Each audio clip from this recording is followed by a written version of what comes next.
جو شخص اللہ سے محبت کرتا ہو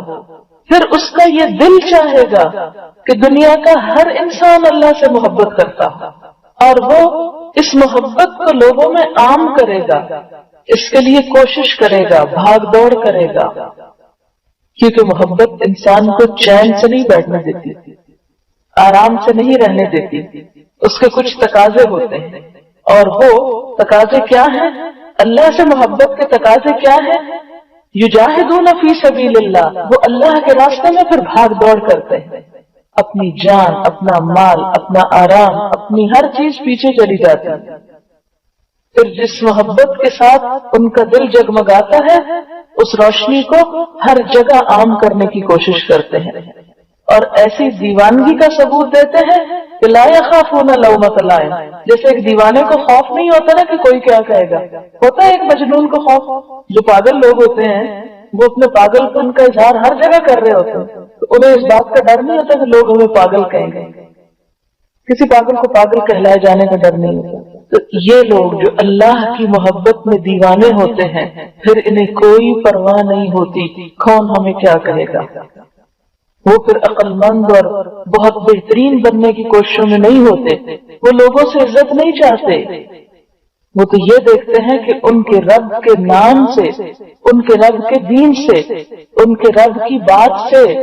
لوگوں کا سلوک کیا ہے، لوگ کر کیا رہے ہیں۔ وہ کہیں دین کو نیچا ہوتے دیکھ نہیں سکتے، پھر وہ کہیں دین کے طریقوں کو، دین کی راہوں کو پامال ہوتے نہیں دیکھ سکتے، وہ دین کی سرحدوں کی حفاظت کے لیے، دین کے افکار کی حفاظت کے لیے سرگرداں ہوتے ہیں، اور اس معاملے میں کوئی کمپرومائز نہیں کرتے۔ لا یخافون لومۃ لائم، ان کا دین لوگوں کی پسند کا نہیں ہوتا، ان کا دین اللہ کی پسند پر مبنی ہوتا ہے، اور وہی وہ سب کام کرتے ہیں جو اللہ کی رضا میں ہوتے ہیں، کیونکہ یہ تو ہو نہیں سکتا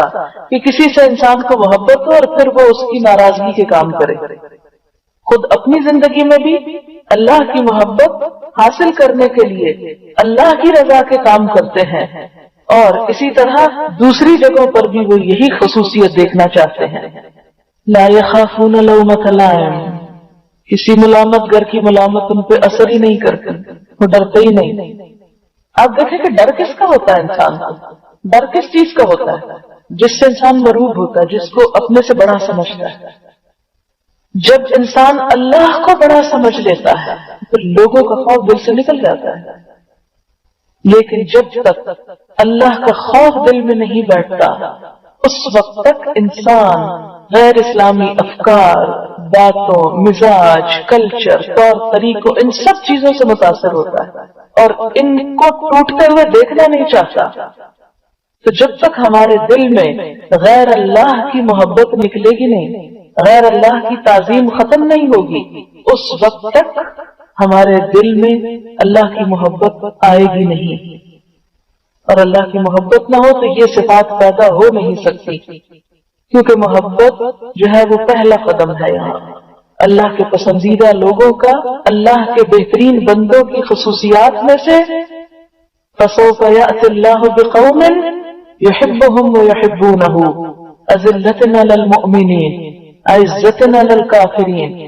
يُجَاهِدُونَ فِي سَبِيلِ اللَّهِ وَلَا يَخَافُونَ لَوْمَةَ لَائِمٍ۔